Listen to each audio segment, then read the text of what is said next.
যারা নিজের নেশায় ইবাদতকে পরিণত করতে পারে ওই বান্দাটা আল্লাহর কাছে খুব দামি হয়ে যায়। আল্লাহ বলেন ইন্নাল্লাহা ইউহিব্বুল মুহসিনিন।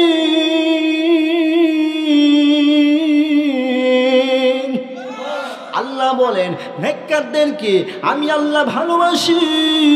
অতএব আপনি বলতে পারেন হুজুর জিন্দেগি কাটিয়ে দিলাম ইমাম আবু ইউসুফের মতো, দৈনিক 200 রাকাত নামাজ পড়তে পারলাম না। আবু হানিফা রহমতুল্লাহি আলাইহির মতো 1 রাকাতের মধ্যে কোরআন তেলাওয়াত করতে পারলাম না।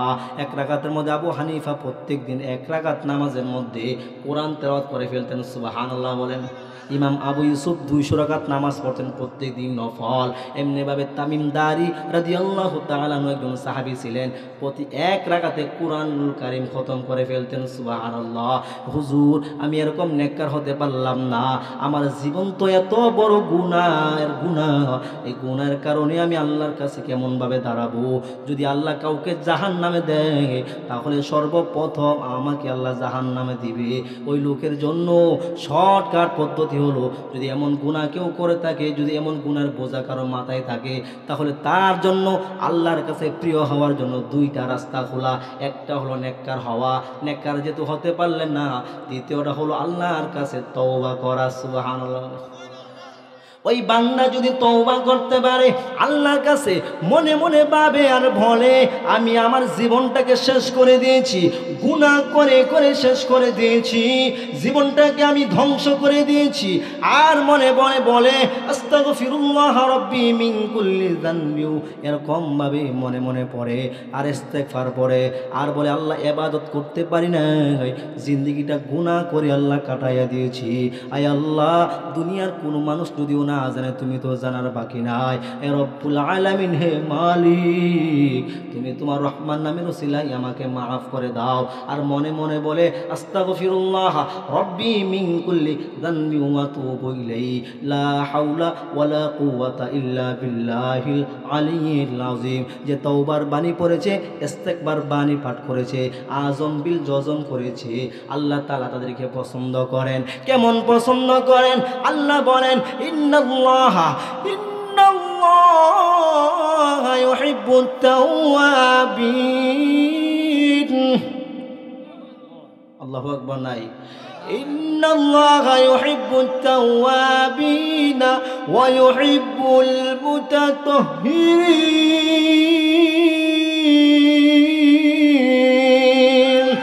আল্লাহ বলেন আমি আল্লাহ তওবাকারীদেরকে ভালোবাসি, আমি আল্লাহ তাআলা পবিত্রকারীদেরকেও ভালোবাসি। এই জন্য যারা তওবা করবে আর মনে মনে ঘোষণা করবে, দিলের মধ্যে ভয় রাখবে আমার মালিক আমাকে মাফ করবেনি, আল্লাহ ঘোষণা করেন যে বান্দার ভিতরে দিলের মধ্যে মহাব্বত থাকবে, আল্লাহ জীবনে যা গুনাহ করেছি আর কোনোদিন গুনাহ করব না, তোমার কাছে মাফ চাই, আল্লাহ বলেন আমার রহমতের সব দরজা ওই বান্দার জন্য খুলিয়া দেই। সুবহানাল্লাহ। আল্লাহ বলেন কুল ইয়া ইবাদিয়াল্লাযীনা আসরাফু আলা আনফুসিহিম লা তাকনাতু মির রাহমাতিল্লাহ ইন্নাল্লাহা ইয়াগফিরুয যুনুবা জামিআ ইন্নাহু হুয়াল গফুরুর রহিম।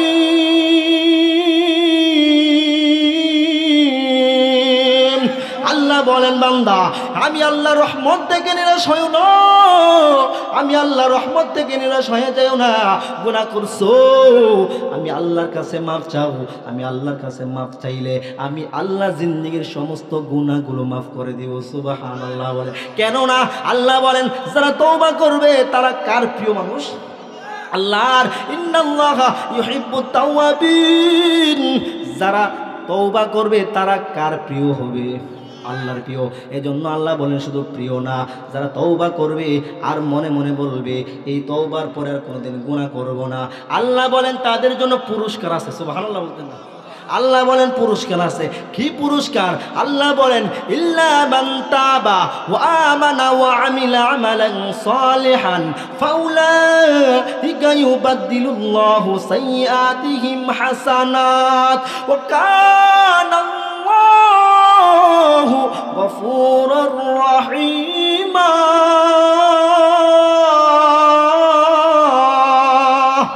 যারা তওবা করবে, ঈমান আনবে, নেক আমল করবে, আল্লাহ তাআলা ঘোষণা করিয়া দেখেন ওই বান্দা বান্দির জিন্দেগীর সমস্ত যত গুনাহ, আল্লাহ বলেন যত গুনাহ বান্দা করেছে সমস্ত গুনাহগুলোকে আমি আল্লাহ নেক দ্বারা পরিবর্তন করে দিব। সুবহানাল্লাহ। আর রহমান আল্লামাল কুরআন খালাকাল ইনসানা আল্লামাহুল বায়ান আশ-শামসু ওয়াল কমারু বিহুসবান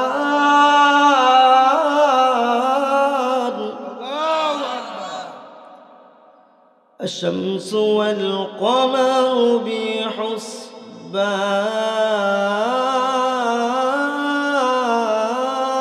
بحسبان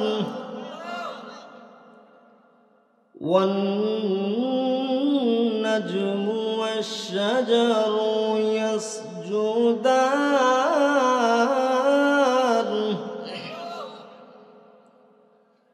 الشمس والقمر بحسبان والنجم والشجر يسجدان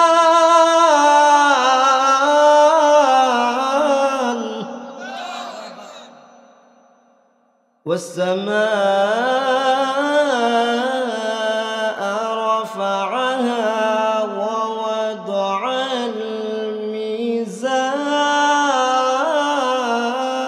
الميزان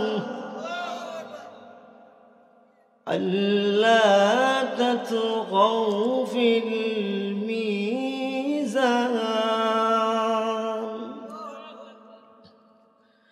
والسماء رفعها ووضع الميزان ألا تطغوا في الميزان والأرض وضعها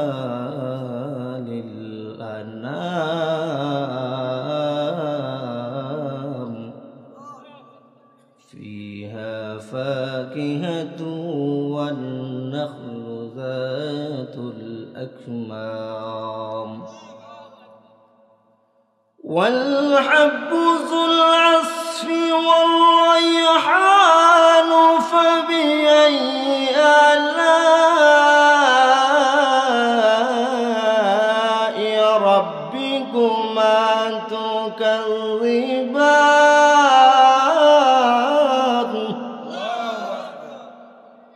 فبأي آلاء ربكما تكذبان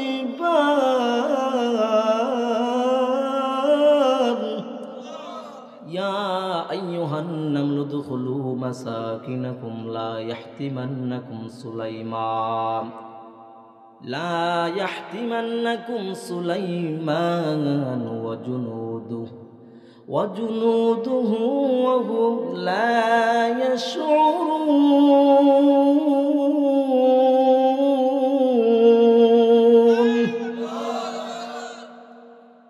আল্লাহর কাছে এত ভালো লাগছে, আল্লাহর কাছে এত পছন্দ হয়ে গেছে।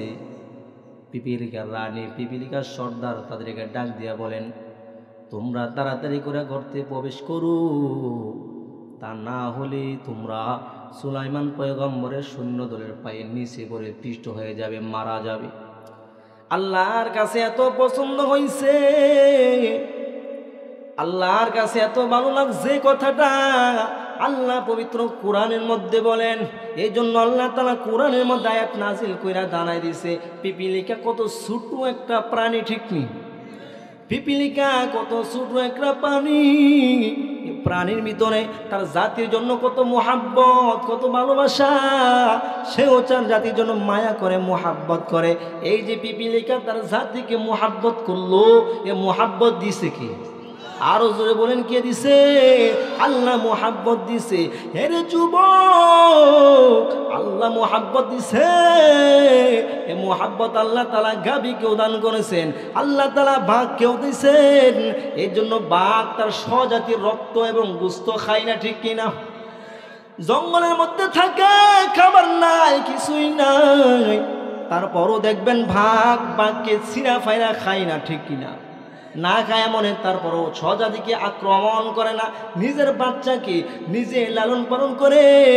এই যে মোহাব্বত দিছে কে? আরো জোরে বলেন, কে? আল্লাহ পাককেও মোহাব্বত দিছেন।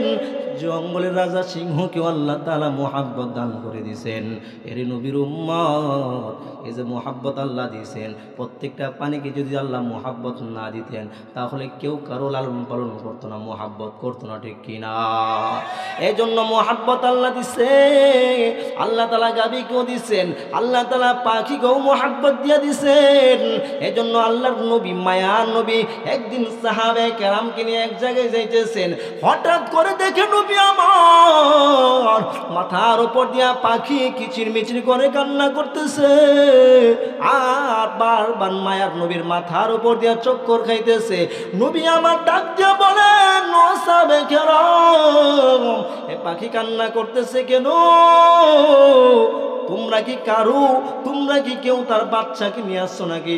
এবার সাহাবী ডাক দিয়া বলেন, হে পয়গম্বর, আমি তার একটা বাচ্চা নিয়ে আসি, যার কারণে মনে হয় এই পাখি কান্না করতেছে। এবার নবী আমার ডাক দিয়া বলেন, তোমরা মা থেকে সন্তান ছিনে আনছো, এর জন্য মা কষ্ট সহ্য করতে পারে নাই, এর জন্য আমি নবীর মাথার উপর দিয়ে চক্কর খাটতেছে, কান্না করতেছে। তাড়াতাড়ি যাও, পাখিকে যথাস্থানে রেখে আসো। সাহাবী যখন পাখিকে যথাস্থানে রেখে আসলেন, সঙ্গে সঙ্গে পাখির কান্না থেমে গেছে। সুবহানাল্লাহ। এই যে পাখির মধ্যে মোহাব্বত আছে, এই সন্তানের প্রতি মোহাব্বত দিছে কে? আল্লাহ মোহাব্বত দিছেন। হেরে নবীর উম্মত, আল্লাহ মানুষকেও মোহাব্বত দিছে, পাখিকেও মোহাব্বত দিছে। এই জন্য পাখি কাজ করতে পারছে, আল্লাহ গাভীর ভিতরেও মোহাব্বত ঢুকাই দিছে। এই জন্য দেখবেন গাভীর বাচ্চা বাছুরকে যখন মালিক দূরে বাদিয়া গাভী থেকে যখন দুধ দোহন করে, তখন গাভী বাচ্চার দিকে তাকায় মনে মনে বলে, এ বাচ্চা, তুমি কান্না করিও না, আমার মালিক দুধ দোহন করতেছে, তুমি আমার সন্তান, তোমার জন্য আমি এমন কিছু দুধ আমার স্তনে লুকাইয়া রাখবো, যে দুধ মালিক বিচারাইয়া পাবে না, ঠিক কিনা? এই জন্য দেখবেন গাভীর মালিক এমন টানার পর দেখে আর এক ফোঁটাও দুধ আয় না, ঠিক নেই, এক ফোঁটাও দুধ নাই। এরপর কিন্তু মালিক সারে যতটুকু পর্যন্ত দুধ আসবে, মালিক কিন্তু খালি দোহনই করে, ঠিক কিনা? কি এমন কোন মালিক আছে যে আসলে সাইরাতে সারে না? দুধ দোহনই করতে থাকে। যখন দেখে আর আসে না, তখন বাছুর ছেড়ে দেয়। দেখবেন বাছুর ছাড়তে দেরি, সঙ্গে সঙ্গে আল্লাহ কুদরতি খেলা, এই গাভী যখন ভিতর থেকে লকগুলো খুলে দেয়, এই বাচ্চা পেট ভরে মায়ের থেকে দুধ পান করে, ঠিক কিনা? এই যে বাচ্চার প্রতি গাভীকে মোহাব্বত দিছে কে? আল্লাহ দিছেন। এরে নবীর উম্মত, এই যে আল্লাহ মোহাব্বত দিছে, এই মোহাব্বত আল্লাহ মানুষকে সবচাইতে বেশি দিছে। একটা প্রাণীকেও যদি এত বেশি মোহাব্বত দিতে পারে, তাহলে আমার মালিক কেমন মোহাব্বত মানুষকে দিছে। সুবহানাল্লাহ বলেন। আল্লাহ তাআলা মোহাব্বতের বড় একটা অংশ আল্লাহ তাআলা মানুষকে দান করেছেন। এমনি ভাবে মানুষকে এমন একটা মোহাব্বত দিয়েছেন, তার স্বভাবের সাথে মিশে আছে। এই জন্য মানুষকে আল্লাহ তাআলা যেই মোহাব্বত দিয়েছেন, এটা তার স্বভাবের সাথে মিশে গেছে। যেমনটা অন্যান্য প্রাণীকেও দিয়েছেন। এই যেমন অন্যান্য প্রাণী সন্তানের মায়া জালে বন্দী হয়, মানুষও সন্তানের মায়ার জালে বন্দী হয়, ঠিক কিনা? এই জন্য দেখবেন অন্যান্য প্রাণী যেমন মায়ের জালে বন্দী, সন্তানের মানুষও বন্দী হয়। যে কেমন করে, এটাকে হাদিসের মধ্যে ভাষায় বলে হুব্বে তবিঈ। এটা কি হুব্বে তবি। এই যে আল্লাহ তাআলা মুহাব্বত দিছেন, মুহাব্বত আল্লাহ তাআলা মুহাব্বত যে মানুষকে দিছেন, মানুষের মধ্য থেকে সবচেয়ে বেশি মুহাব্বত দিছেন মাকে। সুবহানাল্লাহ বলেন। কি বিশ্বাস হয় না আপনাদের? মুহাব্বত দিছে, মুহাব্বতের মধ্যে সবচেয়ে বেশি দিছে কাকে? আরো জোরে বলেন। সবচেয়ে বেশি মুহাব্বত দিছে মাকে। এই জন্য মালিক আল্লাহ তাকায়া দেখেন, আল্লাহ তাআলা তার অংশ, মুহাব্বতের বড় অংশ মাকে দান করেছেন। এজন্য নবী বলেন, যখন আল্লাহ তাআলা মাকে সবচেয়ে বেশি মায়ের কথা আলোচনা করেছেন, এরপরে বাবার কথা আলোচনা করেছেন। হাদিসের মধ্যে মায়ের কথা 3 বার বলেছেন, বাবার কথা জোরে বলেন, বাবার কথা 1 বার বলেছেন। এই জন্য দেখবেন মায়ের অন্তরে, বাবার অন্তরে সন্তানের প্রতি বড় মুহাব্বত। এই মুহাব্বতের কারণে সন্তান যদি দুনিয়াতে প্রতিবন্ধী হয়, তারপরও দেখবেন মা বাবা সন্তানের মৃত্যু কামনা করে না, ঠিক কিনা? সন্তান যদি দুনিয়াতে এমন অবস্থা হয়, চোখ নাই, হাত নাই, পাও নাই, তারপরেও কিন্তু মা বাবা সন্তানকে ফালাইয়া দেয় না, বরং মা চিন্তা করে আমার সন্তানরা তারপরেও বেঁচে থাকুক। মা নিঃস্বার্থভাবে, বাবা নিঃস্বার্থভাবে সন্তানটাকে পালন করে, ঠিক কিনা? এই যে মুহাব্বত দিছে কে? আরো জোরে বলেন কে? এই জন্য আল্লাহ মাকেও মুহাব্বত দিছেন, বাবাকেও মুহাব্বত দিছেন। এ মুহাব্বত আল্লাহ মাকে দিছেন। এই জন্য দেখবেন মা বাবার যদি কোনো আশ্রয় নাও থাকে, ঘর বাড়ি নাও থাকে, ঢাকা শহরে অনেক মা বাবা আছেন যাদের মাথা গোজার ঠাঁই নাই, আশ্রয় গোজার ঠাঁই নাই, তারপরও তারা সন্তানকে আদরে কমতি করে না, আছে না নাই? কুমিল্লা শহরে যায় দেখেন অনেক মা বাবা আছে তাদের ঘর নাই, বাড়ি নাই, তারপরও তাদের সন্তানদেরকে আদরে কোনো কমতি করে না, আছে না নাই? এই জন্য দেখবেন মা বাবা সন্তানকে নিরাপদ জায়গায় ঘুমাইয়া এরপর তারা অনিরাপদ জায়গায় ঘুমায়। এই যে মা বাবার অন্তরে এত সুন্দর একটা মুহাব্বত দিছে, এ মুহাব্বত দিছে কে? আমার আল্লাহ মুহাব্বত দিছে। এই জন্য মা বাবা এত সন্তানের প্রতি মায়া। শুধু এখানে শেষ নয়, একটা সন্তান যখন দুনিয়াতে আসবে, তখন যখন তার রূহ ফোকা হয় নাই, তার গঠন ঠিক মতো হয় নাই, তখন দেখবেন বাচ্চার প্রতি মা বাবার মায়া মুহাব্বত শুরু হয়ে যায়, ঠিক কিনা? এখন গঠন হয় না, ডাক্তার বলছে বাবু হবে, দেখবেন তখন থেকে বাবা বলে তোমার কাজকর্ম দরকার নাই, থালা বাটি আমি মাজবো, ঘর ঝাড়ু আমি দেবো, রান্না বাটি আমি করবো, তুমি কাজ করিও না, তুমি একটু অবসর থাকো, ঠিক কিনা? বুঝেন না? এটাকে বিবির মায়ে বলে না, কিছুদিন পর বাবা বলে ডাক দিবে কে? বাচ্চা। এ সন্তান বাবা বলে ডাক দিবে। এই জন্য পুরুষটা সারাদিন বাহিরে থেকে কাজ করার পর বাড়িতে আসার পর মাকে লক্ষ্য করে, বাচ্চার মাকে লক্ষ্য করে কথা বলে। কারণ কি? কারণ কিছুদিন পর দুনিয়াতে আসার পর আব্বা আব্বা বলে যখন ডাক দিবে, বাবার অন্তরটা ঠান্ডা হয়ে যাবে, ঠিক কিনা? এই যে মুহাব্বত দিছে বাবার অন্তরে, এটা কার? আরো জোরে আল্লাহর নামটা বলতে পারেন না? আল্লাহর। এই যে মুহাব্বত আল্লাহ দিছে, এর নবীর উম্মত, এই মুহাব্বত আল্লাহ দিছে, মুহাব্বত দিছে বিদায় দুনিয়ার সব নিয়ম কারণ এখনো ঠিক আছে, ঠিক কিনা? এই জন্য মায়ের অন্তর আল্লাহ সন্তানের প্রতি মুহাব্বত দিছে। এই জন্য দেখবেন যেই মা এখনো সন্তানকে দেখে নাই, এখনো সন্তানের কোনো ডাক শুনে নাই, এই সন্তানকে পেটে নিয়ে 10 মাস 10 দিন কষ্ট করে, একবারও সন্তানকে বদদুয়া দেয় না, বলে না তুই কেন পেটের মধ্যে আসলি, ঠিক কিনা? কেন করে? এটা আল্লাহর মুহাব্বত। এই যে 10 মাস 10 দিন এমন কষ্ট করে রাখে, সন্তান ভূমিষ্ঠ হয়, যখন শুধু মা বলে ডাক শুনে মা, তখন দেখবেন মা সব কষ্ট ভুলে যায়, ঠিক কিনা? মুহাব্বত দিছে কি? আরো জোরে বলেন কি? এই জন্য আল্লাহ মুহাব্বত দিছে। এই জন্য আমার মালিক জানায় দেয়, আমার আল্লাহ জানায় দেয়, আমি আল্লাহ মুহাব্বত দিলাম।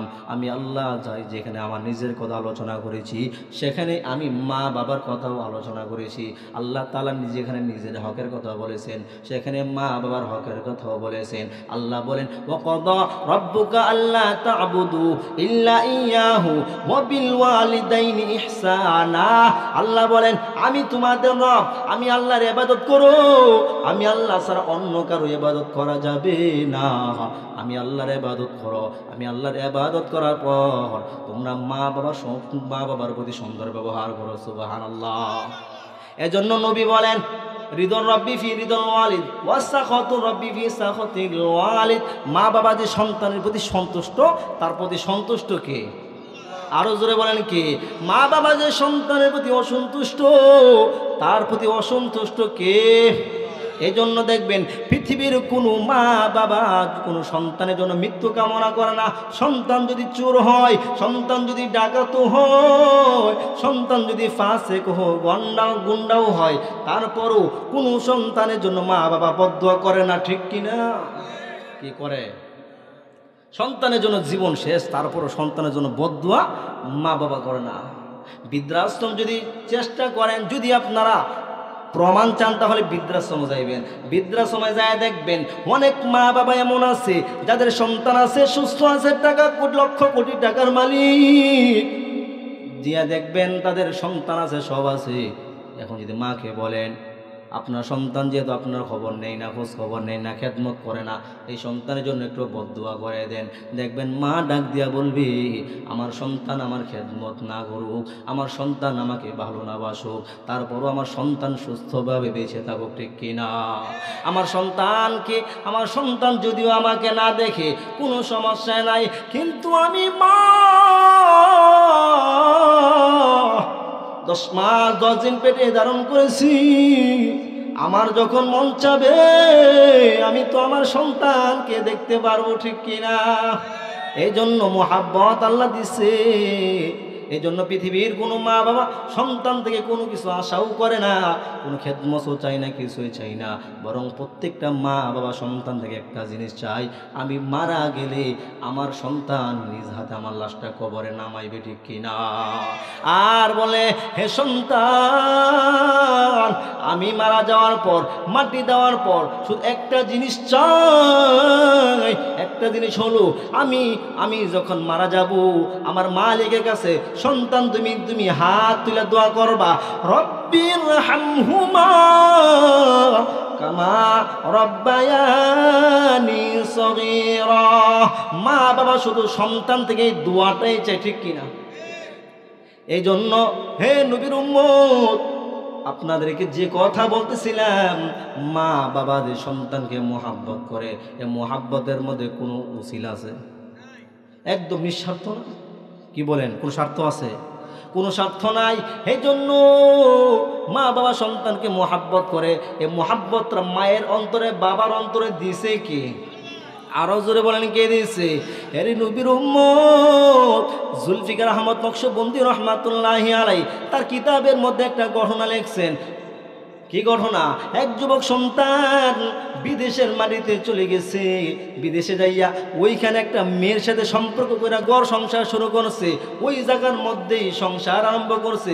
বৃদ্ধ মা বাবা যে দুনিয়াতে আছে, বৃদ্ধ মা বাবাকে দেশে রেখে গেছে, সন্তান ভুলেই গেছে। সন্তান মা বাবার কথা কোনো মনে নাই, মা বাবার সাথে কোনো যোগাযোগও করে না, এমন সন্তান আছে না নাই? আরো জোরে বলেন, আছে না নাই? হেরে কুমিল্লার মানুষ, তোমরা চিন্তা করে দেখো, কত সন্তানকে মা, কত সন্তানকে বাবা এত সুন্দর করে লালন পালন করেছেন। মনে চাইছে এক কাপ চা খাওয়ার জন্য, বাবা খাই নাই, আমার সন্তান খাবে। অনেকটা খাবার ঘরের মধ্যে নাই, রান্না করছে মা, এই খাবার যদি আমি খেয়ে ফেলে আমার সন্তান খেতে পারবে না। এই জন্য মা জল দিয়া খাবার খাইয়া সন্তানের জন্য গোস্ত মাছ রেখে দেয়। এমন মা আছে না নাই?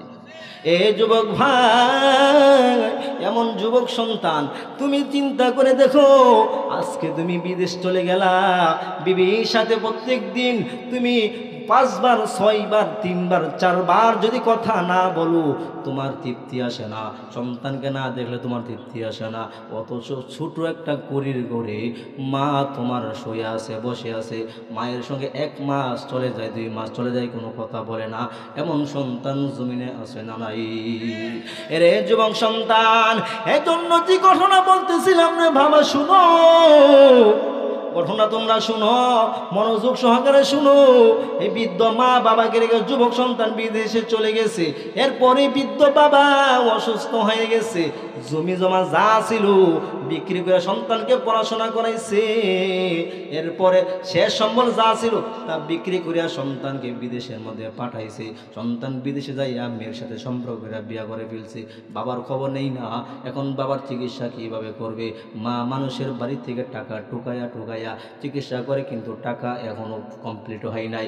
এরপরে শেষ সম্ভব বিটে বাড়ি ছিল, বিটে বাড়িটা বিক্রি করে দিছে। বিক্রি কইরা বৃদ্ধ বাবার চিকিৎসা করেছে, স্বামী চিকিৎসা করানো হয়েছে, তারপরও স্বামীকে বাঁচাইতে পারে নাই। এর নবীর উম্মত এরপরও মারা গেছে। এই দিক দিয়া মহিলা বিধবা মহিলা, এক দিক দিয়া সন্তানের সুখ, অপর দিক দিয়া স্বামীর সুখে কাতর হয়ে গেছে। ইয়াকুব পয়গম্বরের মতো কান্না করতে করতে চোখগুলো অন্ধ হয়ে গেছে। ইয়াকুব পয়গম্বরের মতো কান্না করতে করতে চোখগুলো অন্ধ হয়ে গেছে। পানি আসতে আসতে আর পানিও নাই, রক্ত টলবল করে চোখের মধ্যে জমা থাকে। এমন সময় মা নামাজ পড়িয়া দুই হাত আল্লাহর কাছে তুলে দোয়া করে, হে মালিক, হায় আল্লাহ, তুমি তো বলছো মা দোয়া করলে তুমি সন্তানের জন্য দোয়া কবুল করো মাওলা। আমি মা দীর্ঘ 22 বছর সন্তানকে হারাইলাম, আমার স্বামীকেও আমি হারাইলাম। হে মালিক, তুমি বলছো মা যদি সন্তানের জন্য দোয়া করে তুমি সেই দোয়া খালি হাতে ফিরাও না গো মালিক। আয় আল্লাহ, আমি মা হইয়া দোয়া করতেছি, আমার সন্তানকে তুমি আমার কোলে ফিরাইয়া দাও। হায় আল্লাহ, তার উপার্জন বুক করার জন্য নাই, তার থেকে খেদমত পাওয়ার আশা নাই। হে গো মালিক, কেন ফিরে দিবা জানো? হায় আল্লাহ, আমার স্বামী যখন মারা গেছে এলাকার লোকজন মিলে আমার স্বামীকে কবরে নামাইছে। হায় আল্লাহ, আমি তো মা মহিলা, আমি চাই না এলাকার মানুষজন আমার লাশটা কবরে নামাক, আমার গায়ে কোনো অন্য মানুষ অন্য পুরুষ হাত লাগায় কবরে নামাক। হে মালিক, আমি তোমার কাছে একটাই চাই, আমার সন্তানের মাটি যেন আমার নসিবে মিলে। এই দোয়া করতে দিরি আমার মালিকের আরশের মধ্যে গিয়ে এমন ধাক্কা লাগছে, আল্লাহ তাআলা দোয়া কবুল করে দিয়েছে। সুবহানাল্লাহ। মার দোয়া কবুল হয় কিনা বলেন তো? মার দোয়া কবুল হয়ে গেছে রে যুবক। কেমন কবুল হয়েছে দেখা। যুবক সন্তান বিদেশের মাটিতে বিবি নিয়া শ্বশুর শাশুড়ি নিয়ে আরামে ঘুমাইতেছে, খাইতেছে। হঠাৎ করে দেখে লজ্জাস্থানের মধ্যে পচন ধরে গেছে। বিবি ডাক্তারের কাছে নিয়ে দৌড়ায়। ডাক্তার দেখে এমন রোগ হয়েছে, এই রোগ নিয়ে যদি এই দেশের মধ্যে থাকে তাহলে দেশের সব মানুষের রোগ সরতে পারে। একজন এলান করে দিছে, তার সাথে যে স্পষ্ট করবে তার গায়ের মধ্যে রোগটা আসতে পারে। এ কথা শোনার সঙ্গে সঙ্গে স্ত্রীর স্বামীকে ডিভোর্স দিয়া গার ধাক্কা দিয়া ঘর থেকে বের করে দিছে। অসম্ভব না সম্ভব? যে বিবিকে নিয়ে 22 বছর সংসার করলো, জীবনে সব কিছু ছেড়ে দিছে, এই বিবি গার ধাক্কা দিয়ে বের করছে। এবার যুবক সন্তান রাস্তার মধ্যে দাঁড়ায় চিন্তা করে, আমি কাকে রেখে কোথায় আসলাম? যে মা আমাকে এত আদর যত্ন করে মানুষ করেছেন, যে মা বাবা সম্পত্তি বিক্রি করে আমাকে বিদেশ পাঠাইছেন, এমন মা বাবাকে রেখে আমি আমার শ্বশুর শাশুড়ির কাছে আসছি। আজকে সবাই আমাকে ফেলে চলে গেছে, এখন আমি কি করব? জুলফিকার আহমদ নকশবন্দি রহমাতুল্লাহি আলাইহি বলেন তার কিতাবের মধ্যে, যুবকের মাথার মধ্যে আসলো শ্বশুর ফালাইতে পারছে, শাশুড়ি ফালাইতে পারছে, বিবি ফালাইতে পারছে, আমার মা বাবা কখনো ফালাইতে পারবে না, ঠিক কিনা? এই জন্য যুবক সন্তান দেশের মাটিতে চলে আসছে। দেশের মাটিতে আসিয়া দেখে তার জমি জমা যেখানে ছিল, বিটে বাড়ি যেখানে ছিল, সেখানে একটা আঙ্গুরের বাগান হয়ে গেছে, ঘর বাড়ি কিছুই নাই, কিছুই নাই। এবার আঙ্গুরের বাগানের মধ্যে একজন রাখাল কাজ করতেছে। এবার রাখালকে ডাক দিয়ে বলে, ও রাখাল ভাই, এখানে কি অমুকের বাড়ি ছিল না? বলে, হ্যাঁ, এখানে অমুকের বাড়ি ছিল, তবে বহু আগে বৃদ্ধ লোকটা যখন অসুস্থ হয়ে গেছে, বৃদ্ধা মহিলা বাড়িটা বিক্রি করে দিছে, এখন তাদের কিছুই নাই। ওই বৃদ্ধ মহিলা থাকে কই? এই রাখাল যেহেতু যুবককে চিনতে পারে নাই, এবার রাখাল ডাক দিয়া বলেন, এই বৃদ্ধ মহিলাটি দিনের বেলা ভিক্ষা করে, রাত্রের বেলা সন্তান একটা আছে, যুবক সন্তান মাকে ফেলে চলে গেছে, ওই সন্তানের জন্য ঝুপড়ির মধ্যে বসে বসে হাউমাউ করে কান্না করে। হাউ মাউ করে কান্না করে আমার সন্তান দাও। আমি যদি ওই যুবক সন্তানটাকে পাইতাম তাহলে আমার হাতে যে দা দেখতেছো ওই দা দিয়ে আমি আঙ্গুরের বাগানে গাছপালা কাটি, ওই দা দিয়া ওই যুবকের হাত এবং পা কর্তন করে ফেলতাম। এমন জানোয়ার সন্তান কোনো দুনিয়ার থাকার দরকার নাই, ঠিক কিনা? যেই মা সারা দিন রাত কষ্ট করার পর ঘরের মধ্যে বসিয়া মা কান্না করে,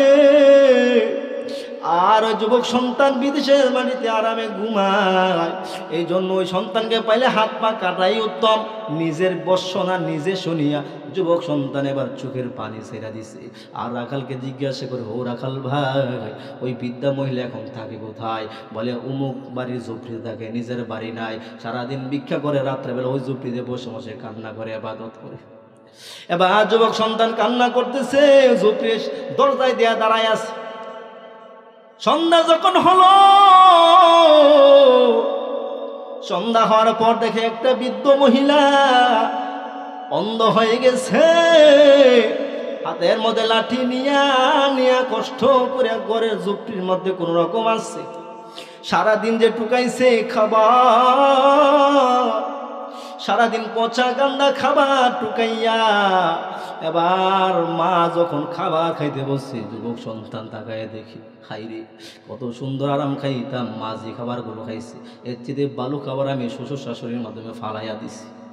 আমি আর আমার মা যে মা আমাকে জন্ম দিয়েছে, এই মা আজকে পচা গান্দা খাবার খাইতেছে। সন্তান সাহস পাই না মাকে ডাক দিবে। মা খাবার খাইয়া ওযু বানাইয়া মা 2 রাকাত নামাজ পড়িয়া আল্লাহর কাছে হাত তুলে দিয়েছে, হে মালিক, তুমি কি আমার সন্তানকে আমার কোলে ফিরাইয়া দিবা না? আয় আল্লাহ, আমার সন্তানের কামাই খাওয়ার আশা নাই, তুমি আমার সন্তানকে ফিরাইয়া দাও, সন্তানের মাটি যেন আমি মায়ের নসিবে মিলি। এবার সন্তান মাকে ডাক দিয়ে বলে, হে মা, আমি তোমার সন্তান ফিরে আসছি। মাকে যখন শুধু মা বলে ডাক দিছে, মা বলেন তো দেখি চিনতে কষ্ট হয়েছে কিনা? কোন কষ্ট হয়েছে? মাকে মা বলে ডাক দিতে দেরি হয়েছে। 22 বছরে দেওয়া কষ্ট মা 1 সেকেন্ডে ভুলিয়া গেছে। সুবহানাল্লাহ। এবার মা সন্তানকে জড়াইয়া ধরছে, সন্তান আমাকে থেকে আর কোনো দিন দূরে যাইও না, তুমি আমাকে কামাই করে খাওয়াতে হবে না রে বাবা, আমি তোমাকে ভিক্ষা করে করে খাওয়াবো, তারপরও আমি মাকে রেখে তুমি চলে যাইও না। আমি মা তোমার কাছে একটা জিনিস চাই, আমি যখন মারা যাব তুমি নিজ হাতে আমাকে কবরে নামাইবা, অন্য কোনো পুরুষ তুমি দিবা না আমার লাশটা ধরার জন্য। সুবহানাল্লাহ। এই জন্য কবি বলেন আল্লাহর কাছে এই দোয়াটাই করবেন, এমন সন্তানদের মাওলা, এমন সন্তানদের কামাই খাওয়ার আশা নাই, মইরা গেলে দোয়া করবে যে, ঠিক কিনা? জোরে বলেন ঠিক কিনা? এই জন্য মা বাবার অন্তরে যে সন্তানের প্রতি মোহাব্বত দিছে কে? আরো জোরে বলেন। এই জন্য মা বাবার অন্তরে মোহাব্বত দিছে আল্লাহ। তদ্রুপভাবে মোহাব্বত আল্লাহ স্বামী স্ত্রীর মাঝেও দিছে কিনা? তবে স্বামী স্ত্রীর মধ্যে যে মোহাব্বত দান করেছেন সেটাকে বলা হয় হুব্বে আকলি। কি বলে? হুব্বে আকলি, মানে মেধা সমর্থিত ভালোবাসা। মা স্বামী স্ত্রীর যে ভালোবাসা এটা খুব দুর্বল, আর মা বাবার সন্তানের প্রতি যে ভালোবাসা এটা সফল। এই জন্য স্বামী স্ত্রীর মাঝে যে মোহাব্বত তৈরি হয় সেটা মেধা সমর্থিত মোহাব্বত। কি? আকলের মাধ্যমে মোহাব্বত তৈরি হয়। যেমন একটা পুরুষের কাছে একটা মহিলা খুব ভালো লাগছে, এর জন্য দেখবেন সে মনে মনে ভাবতেছে, যদি এই মহিলাটাকে আমি বিবাহ করি তাহলে আমি জীবনটা শান্তি পাবো, আমি জীবনে অনেক কামিয়াবি হব। এই জন্য দেখবেন যদি 5 লাখ 10 লাখ 15 লাখ টাকা কাবিন দেয় তারপরেও বিবাহ করে আসে না নাই। কেন? কারণ কি? কোহের আমার পছন্দ হয়েছে, ঠিক কিনা? মানে হ্যাঁ ভাবছে যে হ্যাঁ বিয়ে করলে আমি কী করতে পারবো, শান্তিতে চলতে পারবো। এই যে মেধা সমর্থিত, এটা হলো মেধা সমর্থিত ভালোবাসা, মোহাব্বত। এর জন্য এই যে কতদিন থাকবে, মেধা যতদিন বলবে ততদিন এই সম্পর্ক কি থাকবে? টিকে থাকবে। মেধা যদি বলে এটা নিয়ে তুমি সংসার করলে তোমার জীবন শেষ, তাহলে 3 মিনিট পরই দেখবেন সে তালাক দিয়ে দেয়, আসে না নাই? কি বলেন? আপনারা বিশ্বাস করেন না? আলোচনা বুঝবেন গভীরভাবে। মেধা যদি বলে, জ্ঞান যদি বলে হ্যাঁ লিয়া সংসার করলে আমার শান্তি হইতো না, একটু আগেও স্বামী স্ত্রী খুব মহাব্বত করছে, হাসাহাসি করছে, বাজার থেকে ঘুরে কতটা তালাক, আসে না নাই? আরে হঠাৎ কারণ কি? বুঝছি তুই যে কী করছো, কে মাথার মাঝে ঢুকাই দিছে বুঝছি, কাম শেষ। এমন হয় না? এই যে স্বামী স্ত্রীর মোহাব্বত, এটা খুব দুর্বল। এ মোহাব্বত আল্লাহ তাআলা দিয়েছেন, তবে এই মোহাব্বত বড় দুর্বল। এই মোহাব্বত আল্লাহ দিয়েছেন স্বামী স্ত্রীর মধ্যে। স্বামী স্ত্রীর মোহাব্বতে বলে হব্বে আকলি। এই জন্য আপনি দেখবেন পৃথিবীর কোনো মা বাবা সন্তানের দিকে তাকাইয়া কৃত্রিম হাসি হাসে না, কোনো বাবা সন্তানের দিকে তাকাইয়া কৃত্রিম হাসি হাসে না। তবে অসংখ্য অগণিত স্বামী স্ত্রীর সংসার আছে, তারা একজন অপরজনকে দেখলে কৃত্রিম হাসি ছুড়ে দেয়, অভিনয় হাসি হাসে আসে না নাই? স্বামী স্ত্রীকে বলে আমি তোমাকে ভালোবাসি, তোমাকে ছাড়া আমি বাঁচবো না, কিন্তু মনে মনে বলে তুই যদি মরতি তাহলে আমার জন্য ভালো হইতো। এমন স্বামী আসে না নাই? তোর নিয়ে আমার জীবনটা শেষ। তদ্রুপভাবে কিছু কিছু মহিলাও আছে যাদের স্বামীকে নিয়ে যারা সংসার করে, স্বামী নেশা করে, জুয়া করে, আবার পরকেও করে, তারপরও বিবি স্বামীকে রেখে যায় না। এমন মেয়ে আছে না নাই? কেন? এটা মেধা সমর্থিত ভালোবাসা। এর যুবক মেধা সমর্থন করছে, এই জন্য বিবাহ করছে। এরকম ভাবে মেধা সমর্থন করে না, তালাক দিয়ে দেয়। এই জন্য বিবিও জানে স্বামী নেশা করে, পরকিয়া করে, তারপরও কেন সংসার করে? বলে আমার 2টা 3টা সন্তান আছে, আমি মা যদি চলে যাই আমার সন্তানগুলো নষ্ট হয়ে যাবে, সন্তানগুলো লাইন হারা হয়ে যাবে। সন্তানের দিকে তাকাইয়া হাজারো লক্ষ কোটি মহিলা সংসার করে, এমন মা আছে না নাই? আরো জোরে বলেন আছে না নাই? এই জন্য এই মহিলাটাও করে কেন? বলে স্বামীর প্রতি মনোযোগ নাই, স্বামীর সাথে অভিনয় করে, কিন্তু সন্তানের দিকে তাকাইয়া এরকমভাবে সংসার করে। এরকম মহিলা হরর আছে না নাই? এই জন্য মুহতারাম হাজিরিন, আমি আপনাদেরকে তো ওখানে কি বুঝাইলাম? আমি আপনাদেরকে কি বুঝাইলাম? কি বুঝলেন? আমি আপনাদেরকে বুঝাইলাম সমস্ত পৃথিবীর মাখলুকাতের মধ্যে আল্লাহ মোহাব্বত দিছে। এই যে মোহাব্বত দিছে, সব চাইতে মোহাব্বত দিছে কাকে? মানুষকে। কাকে? মানুষকে। এরপরে মানুষের মধ্য থেকে মোহাব্বত আল্লাহ দিয়ে সবচেয়ে বেশি দিছে মা বাবাকে। ঠিক কিনা? স্বামী স্ত্রীর ভালোবাসা মা বাবার ভালোবাসার কাছে বড় দুর্বল। ঠিক কিনা? স্বামী স্ত্রীর ভালোবাসা মা বাবার ভালোবাসার কাছে বড় দুর্বল।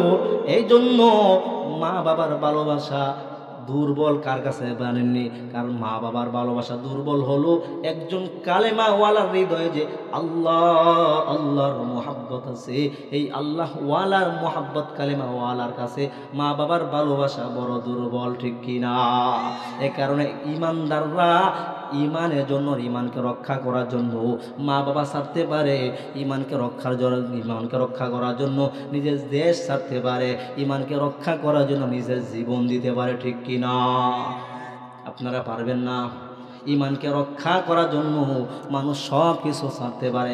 সাহাবীদের মধ্যে সালমান ফারসি ইমানকে রক্ষা করার জন্য নিজের সব কিছু ছেড়ে দিয়া, পারস্য নিজের সব কিছু জমিন ছেড়ে দিয়া মদিনার মধ্যে চলে আসছেন।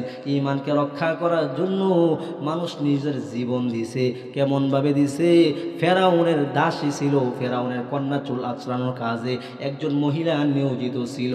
মহিলা ছিল ইমানদার, মহিলা ছিল বড় ইমানদার।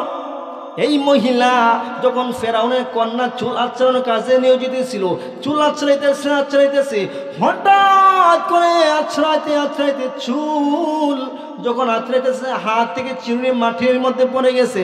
যখন চিরুনিটা একজন ইমানদার ইমানওয়ালা মহিলা যখন চিরুনিটা হাত থেকে নিবে মাটি থেকে, তখন জবান থেকে অটোমেটিক বের হয়ে গেছে বিসমিল্লাহি আল্লাহু আকবার, সুবহানাল্লাহ, বিসমিল্লাহি আল্লাহু আকবার জবান থেকে বের হয়ে গেছে। এমন সময় ফেরাউনের কন্যা যখন দেখছেন এরকম দোয়া বের হয়ে গেছে, এবার ফেরাউনের কন্যা ডাক দিয়া বলেন, হে মহিলা, তোমার কি আরো রব আছে নাকি? তুমি কার নাম বললা? বলে আমি আমার রবের নাম বলছি। বলে ফেরাউন ছাড়াও কি তোমার কোনো রব আছে? বলে ফেরাউন ছাড়াও আমার একজন রব আছে, আমার যে রব সে ফেরাউনের রব। সুবহানাল্লাহ। আমার যে আল্লাহ সে ফেরাউনের রব। আমার আল্লাহ এমন বড় আল্লাহ, যিনি আসমানের আল্লাহ, জমিনের আল্লাহ। আমার আল্লাহ এমন আল্লাহ যিনি তামাম মাখলুকাতেরও আল্লাহ। আমার আল্লাহ এমন আল্লাহ যিনি ফেরাউনকেও বানাইছেন, আসমানও বানাইছেন, জমিনও বানাইছেন। সুবহানাল্লাহ বলেন।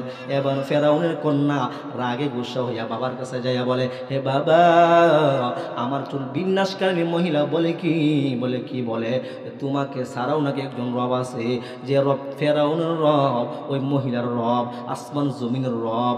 এবার ফেরাউন এবার রাগে গুসায় মহিলাকে হাজির করলেন। এ মহিলা, তুমি নাকি বলছো আমি ছাড়াও তোমার রব আছে?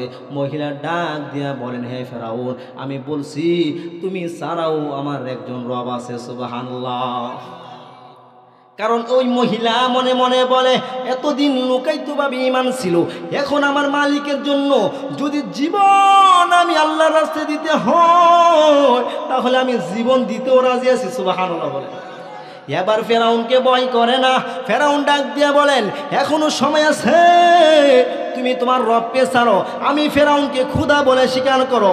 মহিলা ডাক দিয়া বলেন, জীবন দিতে পারবো, তারপরও আমার রবকে বলতে পারবো না। সুবহানাল্লাহ। এবার ফেরাউন নির্দেশ দিলেন, এই মহিলাকে হাতে শিকল লাগাও, পায়ে শিকল লাগাও। হাতে শিকল পায়ে শিকল লাগাইয়া যখন মহিলাকে তৎক্ষণাৎ শোয়াই দেওয়া হলো, এবার ওই মহিলাকে শোয়াইয়া এবার তার উপরে সাপ এবং বিচ্ছু ছেড়ে দেওয়া হলো। আগের জমানার মধ্যে যারা ঈমান আনতো তাদেরকে এই শাস্তিটা ফেরাউন দিত। এরকম ফেরাউন যখন শাস্তি দিতেছে আর বলতেছে, এখনো সময় আছে, তুমি এখনো আমাকে খোদা বলে স্বীকার করো, তোমার রবকে ভুলে যাও। এবার মহিলা বলে, হে ফেরাউন, আমি মহিলা একবার কেন 100 বারও যদি আল্লাহ হায়াত দেয়, ঈমানের জন্য 100 বার জীবন দিতে পারবো। সুবহানাল্লাহ। আর জোরে বলে সুবহানাল্লাহ। ঈমান কেমন মজবুত! একবার কেন আমি 100 বার জীবন দিতে পারবো। ঠিক আছে, এবার ফেরাউনের মাথা বড় গরম, কি করা যায়, কি করা যায়। ফেরাউন চিন্তা করলো, মহিলাকে উচিত জবাব দিতে হবে। কেমন ভাবে দিবে? মহিলার তাফসিরে দুররে মানসুরের মধ্যে আছে মহিলার 5টি সন্তান ছিল, আবার এক তাফসিরের মধ্যে আছে 3 জন সন্তান ছিল। ফেরাউন মহিলাটাকে বেদি বাঁধিয়া এবার মহিলার সামনে গরম তেলের মধ্যে প্রথম সন্তানটাকে যখন ফালাইয়া দেয়, তখন সন্তানটাকে ফালাইয়া দিতে দেরি হয়, ওই সন্তানটা তেলের মধ্যে বাজা বাজা হয়ে হাড়গুলো বেশি উঠছে। মার সামনে যখন সন্তানকে এরকম ভাবে জ্বালায় দেয়, মার কেমন লাগবে বলেন? অনেক ভালো লাগবে। মার কেমন কষ্ট হইছে। মা চোখের পানি ছেড়ে ছেড়ে দেয়, আল্লাহর দরবারে দোয়া করে, হে মালিক, তুমি আমাকে তৌফিক দাও, ঈমান যেন না ছুটে। সুবহানাল্লাহ বলে, আয় আল্লাহ, তুমি আমাকে ঈমানের মধ্যে অটল রাখো। ফেরাউন বলে, হে মহিলা, এখনো সময় আছে, তুমি যদি এই সময় ঈমান না ছাড়ো, সবগুলো সন্তান তোমার এরকম ভাবে তেলের মধ্যে জ্বালাইয়া দেওয়া হবে।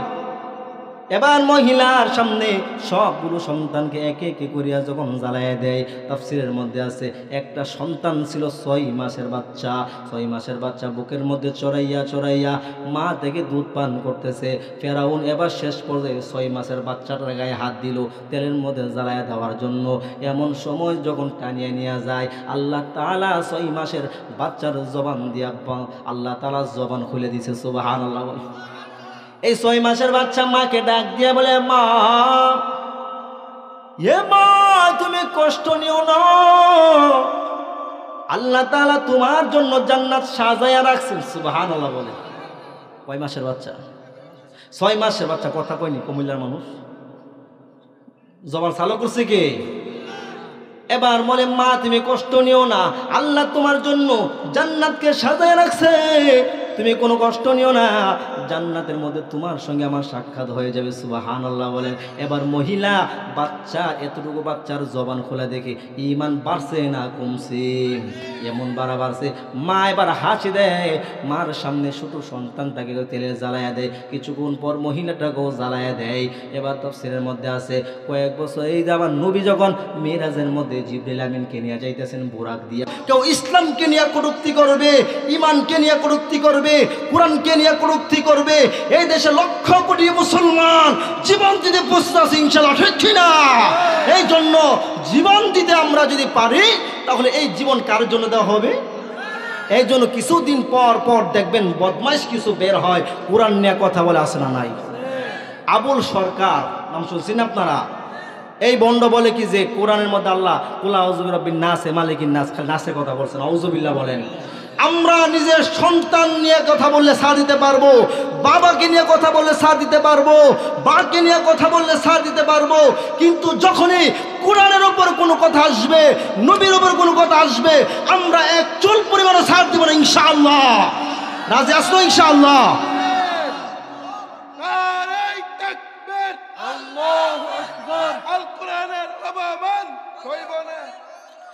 এই জন্য মুসলমান আমাদেরকে জাগ্রত থাকতে হবে, ঠিক কিনা? শুধু মনে করেন নামাজ পড়বেন, রোজা রাখবেন, আপনি জান্নাতি হয়ে যাবেন, বিষয়টা এমন না। আপনার সামনে কোরআন নিয়ে কথা বলবে, ব্যঙ্গ করবে।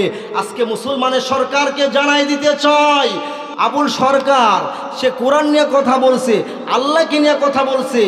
আম জনতা ইমানদাররা যখন রাস্তার মধ্যে নামছে, তাদেরকে জঙ্গি বলে জেলখানার মধ্যে ঢুকাইতেছে, ঠিক কিনা? বাংলাদেশের মধ্যে কোন সরকার যদি গঠন হয়, আমরা কুমিল্লা থেকে জানাইতে চাই, পুরো ইমানদারদেরকে যদি কোনো মিথ্যা মামলা ফাঁসানো হয়, তাহলে জেলের মধ্যে একটা শিখও বাকি থাকবে না ইনশাআল্লাহ। যদি প্রত্যেকটা মুসলিম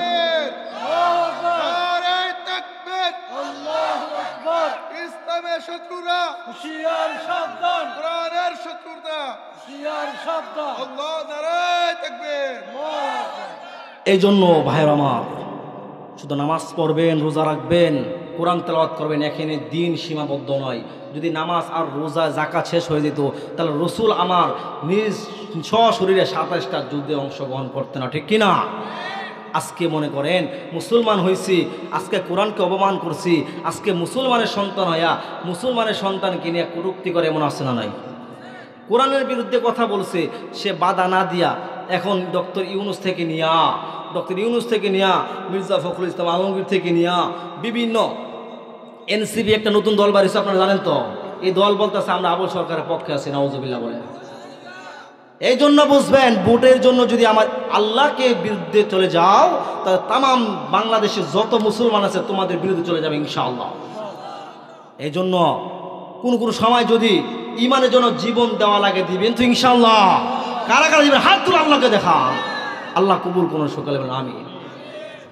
এই জন্য প্রিয় উপস্থিতি, আপনাদেরকে কিছু কথা বললাম, রাগ করতেছেন? সময় আসলে চলে যাচ্ছে। যে কথাটা আপনাদেরকে বলতেছিলাম যে মোহাব্বত, সর্বপ্রথম আল্লাহ তাআলা যে দেখেন স্বামী স্ত্রীকেও দিয়েছেন, পিতা মাতাকেও দিয়েছেন, কিন্তু সবচেয়ে মোহাব্বত দামি কোনটা? ঈমানদারদের মোহাব্বত। কার মোহাব্বত?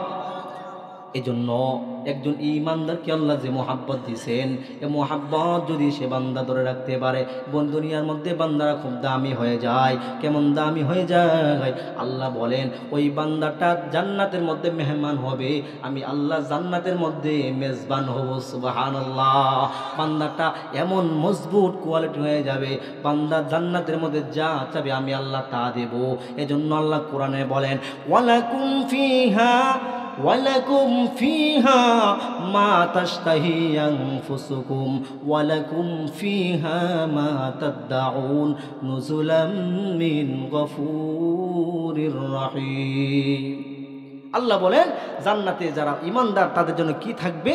যারা যা কিছু চাইবে সবই আল্লাহ দিবে। সুবহানাল্লাহ।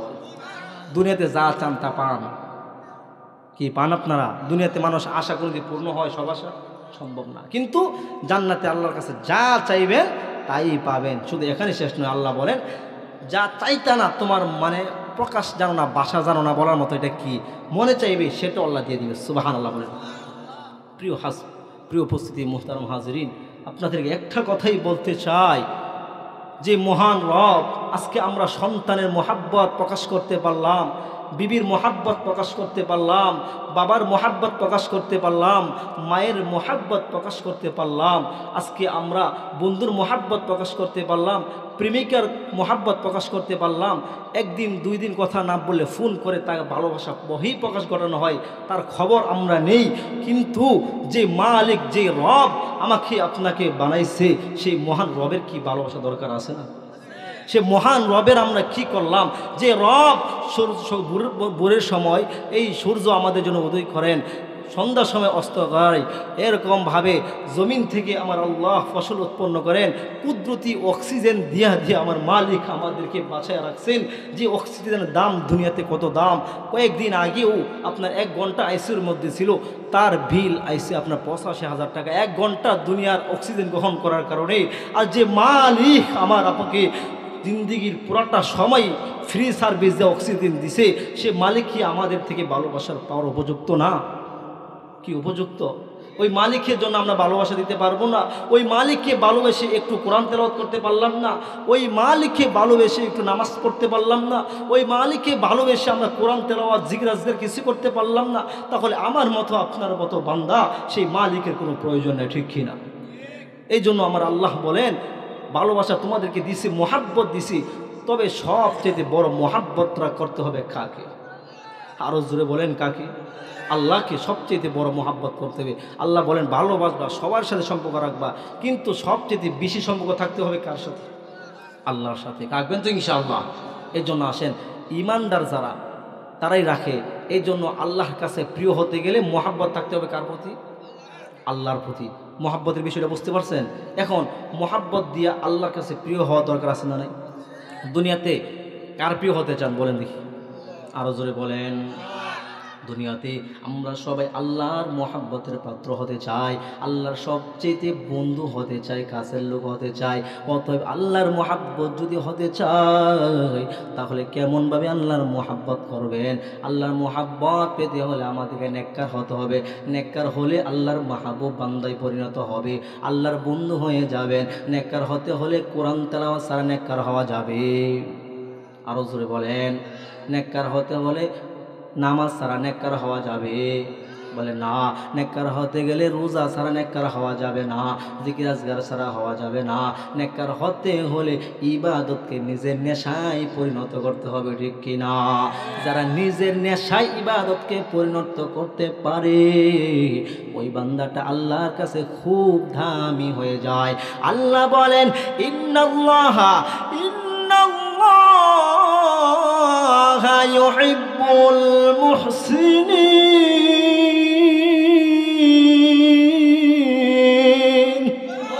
আল্লাহ বলেন নেককারদেরকে আমি আল্লাহ ভালোবাসি। অতএব আপনি বলতে পারেন হুজুর জিন্দেগি কাটিয়ে দিলাম ইমাম আবু ইউসুফের মতো, দৈনিক 200 রাকাত নামাজ পড়তে পারলাম না। আবু হানিফা রহমতুল্লাহি আলাইহির মতো 1 রাকাতের মধ্যে কোরআন তেলাওয়াত করতে পারলাম না। 1 রাকাতের মধ্যে আবু হানিফা প্রত্যেক দিন 1 রাকাত নামাজের মধ্যে কোরআন তেলাওয়াত করে ফেলতেন। সুবহানাল্লাহ বলেন। ইমাম আবু ইউসুফ 200 রাকাত নামাজ পড়তেন প্রত্যেক দিন নফল। এমনিভাবে তামিম দারি রাদিয়াল্লাহু তাআলা আনহু একজন সাহাবী ছিলেন, প্রতি 1 রাকাতে কুরআনুল কারীম খতম করে ফেলতেন। সুবহানাল্লাহ। হুজুর আমি এরকম নেককার হতে পারলাম না, আমার জীবন তো এত বড় গুনাহের গুনাহ, এই গুনাহের কারণে আমি আল্লাহর কাছে কেমনভাবে দাঁড়াবো? যদি আল্লাহ কাউকে জাহান্নামে দেয়, তাহলে সর্বপ্রথম আমাকে আল্লাহ জাহান্নামে দিবে। ওই লোকের জন্য শর্টকাট পদ্ধতি হলো, যদি এমন গুনাহ কেউ করে থাকে, যদি এমন গুনার বোঝা কারো মাথায় থাকে, তাহলে তার জন্য আল্লাহর কাছে প্রিয় হওয়ার জন্য 2টা রাস্তা খোলা। একটা হলো নেককার হওয়া, নেককার যেহেতু হতে পারলেন না, দ্বিতীয়টা হলো আল্লাহর কাছে তওবা করা। সুবহানাল্লাহ।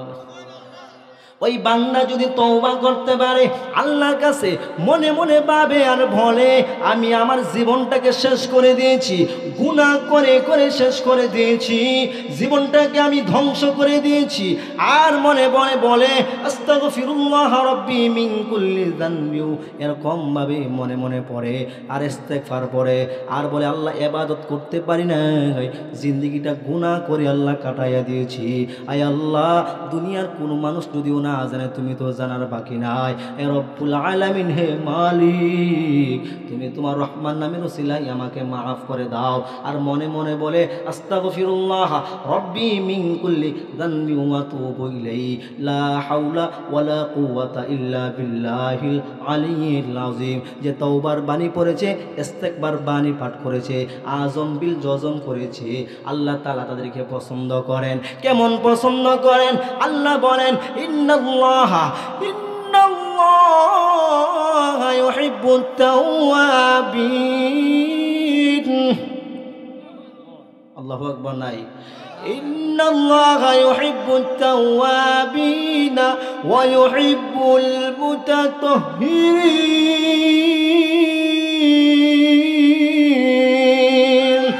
আল্লাহ বলেন আমি আল্লাহ তওবাকারীদেরকে ভালোবাসি, আমি আল্লাহ তাআলা পবিত্রকারীদেরকেও ভালোবাসি। এই জন্য যারা তওবা করবে আর মনে মনে ঘোষণা করবে, দিলের মধ্যে ভয় রাখবে আমার মালিক আমাকে মাফ করবেনি, আল্লাহ ঘোষণা করেন যে বান্দার ভিতরে দিলের মধ্যে মোহাব্বত থাকবে, আল্লাহ জীবনে যা গুনাহ করেছি করছি আর কোনোদিন গুনাহ করব না, তোমার কাছে মাফ চাই। আল্লাহ বলেন আমার রহমতের সব দরজা ওই বান্দার জন্য খুলিয়া দেই। সুবহানাল্লাহ। আল্লাহ বলেন কুল ইয়া ইবাদিয়াল্লাযীনা আসরাফু আলা আনফুসিহিম লা তাকনাতু মির রাহমাতিল্লাহ ইন্নাল্লাহা ইয়াগফিরুয যুনুবা জামিআ ইন্নাহু হুয়াল গফুরুর রহিম।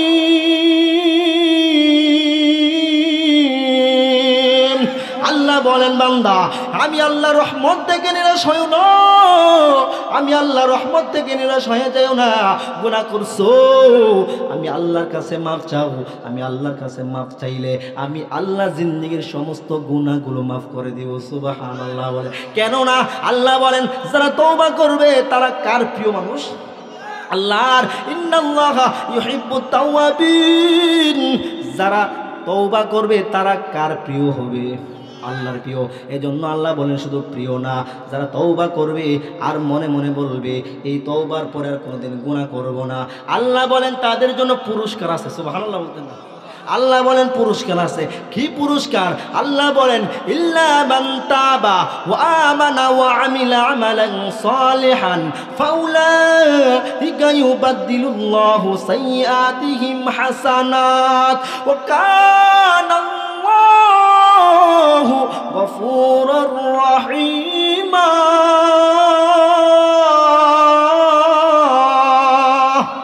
যারা তওবা করবে, ঈমান আনবে, নেক আমল করবে, আল্লাহ তাআলা ঘোষণা করিয়া দেন ওই বান্দা বান্দির জিন্দেগীর সমস্ত যত গুনাহ, আল্লাহ বলেন যত গুনাহ বান্দা করেছে সমস্ত গুনাহগুলোকে আমি আল্লাহ নেক দ্বারা পরিবর্তন করে দিব। সুবহানাল্লাহ। আরো জোরে বলেন সুবহানাল্লাহ। আল্লাহ পারে কিনা? এই জন্য মুসলমান, এই জন্য যারা গুনাহ করছো, গুনাহ করছো, মদ খাইছো, গাঞ্জা খাইছো, জিনা করেছো, আল্লাহর কাছে যদি মাফ চাও আল্লাহ মাফ করার ক্ষমতা রাখে কিনা? একজন লোক এসে বলে পয়গম্বর ও নবী আমি এমন গুনাহ করেছি, আল্লাহ আমাকে মাফ করবেনি। পয়গম্বর বলেন তুমি এমন কি গুনাহ করেছো? এ নবী আমি বলতে পারবো না, এমন গুনাহ করেছি গুনাহ মনে হয় আমার মাফ নাই। এবার নবী যখন বারবার জিজ্ঞাসা করেন, এবার পয়গম্বরের কাছে ডাক দেয়া বলেন হে নবী আমি আমার নিজের কয়েকটা কন্যা সন্তানকে আমি নিজে দাফন করে ফেলেছি। ওই পয়গম্বর একটা নয় দুইটা নয় বহু সন্তান দাফন করেছি। এই তো কিছুদিন আগের ঘটনা, আমি দূর দেশে যাব ব্যবসা বাণিজ্য করার জন্য, বহু দিনের সফর। আমার স্ত্রী তখন অন্তঃসত্ত্বা, আমার স্ত্রী তখন গর্ভবতী। এ পয়গম্বর আমার বিবি গর্ভবতী, আমি ব্যবসার কাজের জন্য গিয়েছিলাম দূরে। কয়েক বছর পর বাড়িতে আসার পর বাড়িতে দেখি আমার একটা কন্যা সন্তান হয়েছে। কন্যা সন্তানটা কয়েক বছর অনেক বড় হয়ে গেছে।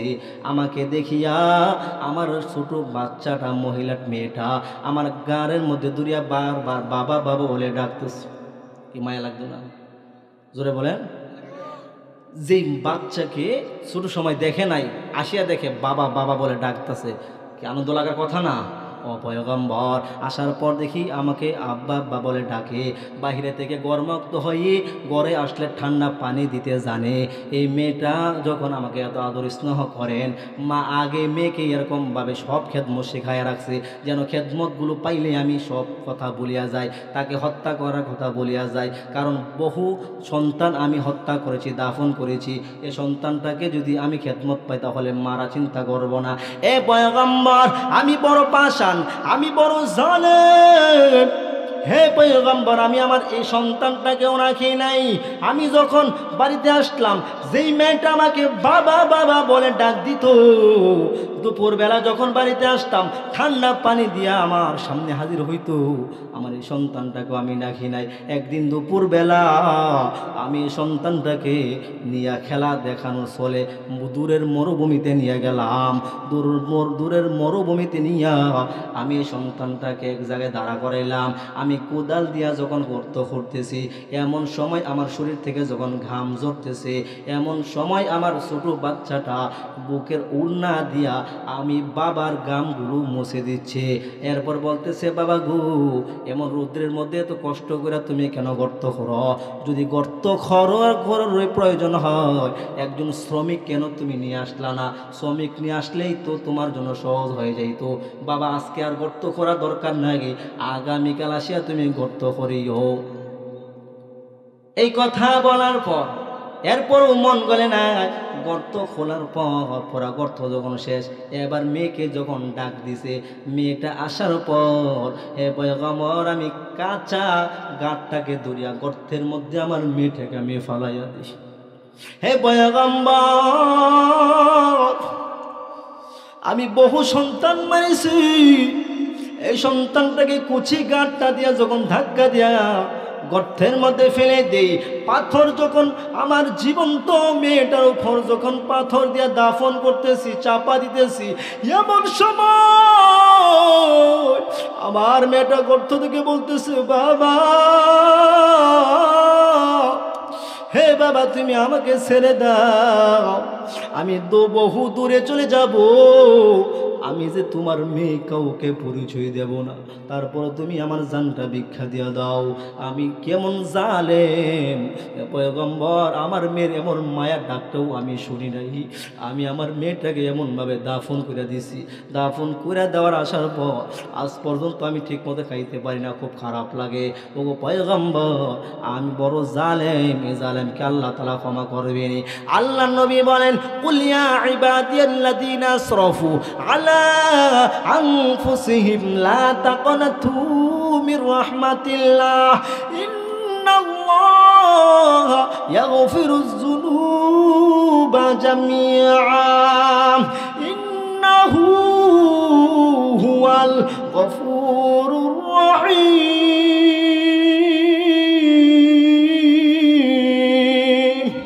আল্লাহ নবী বলেন, তুমি যত বড় গুনাহ করো না কেন, আল্লাহর রহমত থেকে বড় হবে না।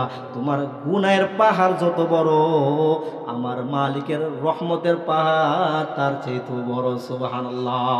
আল্লাহ তোমাকেও মাফ করবে। এজন্য বান্দা মোহাব্বত করবেন আল্লাহকে। আর যদি আল্লাহর প্রিয় হতে চায়, তাহলে আল্লাহ তাআলার কাছে তওবার বিকল্প কোনো আমল নাই, ঠিক কিনা? তওবা করা কেমন আমল? তওবা যদি বান্দা আপনি বেশি বেশি করে করেন, আপনার ঘরে রিজিক নাই, খাবার নাই, কাজের ব্যবস্থা নাই, এই পর্দার আল্লাহ আম্মা জানেরা, অনেক দেখা যায় স্বামী কথা শুনে না, স্বামীর খেদমত ছিল, চাকরি ছিল, ছুটে গেছে, আগে কাজ করতে পারতো, এখন কাজ করতে পারে না। বেশি বেশি প্রত্যেক দিন 1000 বার ইস্তেগফার করবেন। কতবার? 1000 বার আস্তাগফিরুল্লাহ রব্বি মিন কুল্লি যানবি ওয়া আতুবু ইলাইহি লা হাওলা ওয়ালা কুওয়াতা ইল্লা বিল্লাহিল আলিয়্যিল আযীম। কেউ যদি ইস্তেগফার করে, আল্লাহ তাআলা কুদরতি ভাবে রিজিকের ব্যবস্থা করে দিবে। সুবহানাল্লাহ। এই জন্য ইস্তেগফার পাওয়ার আছে না নাই? এই জন্য তওবা করতে হবে। এই জন্য আল্লাহ, আমরা বলছিলাম আল্লাহর কাছে প্রিয় হওয়ার জন্য আমল কয়টা? 2টা। কয়টা বলছিলাম? 1 নাম্বার নেক আমল, 2 নাম্বার হলো তওবা করা। যারা নেক আমল করতে পারি নাই, জীবনটা ধ্বংস করে ফেলেছি, এদের জন্য আরো 2টা আমল। একটা হলো তওবা করা, দ্বিতীয়ত হলো পবিত্রতা থাকা। কি থাকা? কি জোরে বলেন? পবিত্রতা থাকা। এটা কার গুণ বলেন তো? দেখি বলতে পারেন কিনা, পবিত্রতা কার গুণ? জি, মাশাআল্লাহ, কয়েকজন পারে। আসলে এত ওয়াজ আমরা কই শুনতেছি, এখানে যে কথা বলতেছি বলেন তো একটাও কি বেহুদা কথা শুনছেন? বেহুদা কথা বলতেছি, কোনো উল্টাপাল্টা কথা হইতেছে? এরপরও যদি এখানে যদি আপনি মনে করেন কিছু শিখে না দিতে পারেন, তাহলে আর কিছু বলা নাই। অনেক বক্তা আপনাদের কাছে লাইলি মজদুর ঘটনা শোনায়, দেখবেন এক ঘটনা তারপরে ওয়াজ শেষ। কি আমার কেমন হইতেছে? আমি আপনাদের কিছু বোঝাইবার চেষ্টা করতেছি। বলছিলাম আল্লাহর কাছে প্রিয় হওয়ার জন্য দুইটা আমল। এক নম্বর হলো নেককার হওয়া, যে নেককার হতে পারলাম না, জীবনটা গুনায় কাটাই দিলাম, তাহলে আমার জন্য দুইটা আমল, একটা হলো তওবা করা, দ্বিতীয়টা হলো পবিত্রতা থাকা। কেমনে আল্লাহ বলেন, ইন্নাল্লাহা ইউহিব্বুত তাওয়াবিন, ইন্নাল্লাহা ইউহিব্বুত তাওয়াবিন ওয়া ইউহিব্বুল মুতাতাহহিরিন।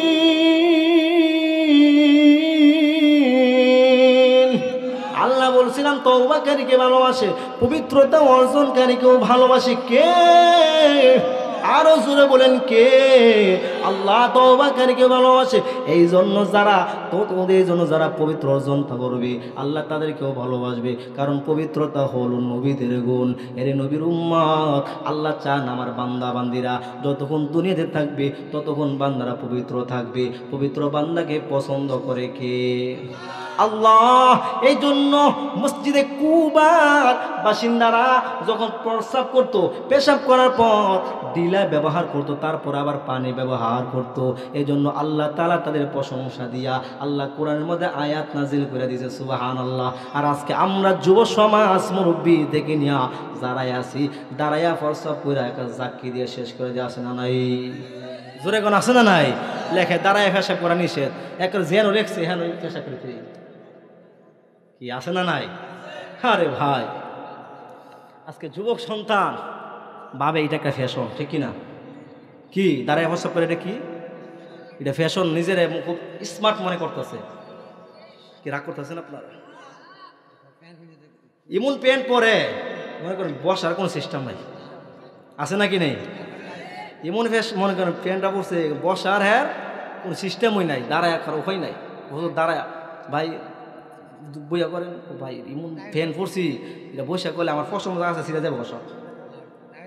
কি মিশা কথা কইছে? এই জন্য দেখবেন বিভিন্ন জায়গায় মাহফিলে যাই, খুব কষ্ট হয়। নাইট বেশিরভাগ মাহফিলগুলো পরে চট্টগ্রাম, খুলনা, এই কুষ্টিয়া। তো যখন নাইট গাড়িগুলো আছে দেখবেন 4 ঘন্টা পরে পরে বিরতি দেয়, জানেন আপনারা? 3 ঘন্টা 4 ঘন্টা পরে কি দেয়?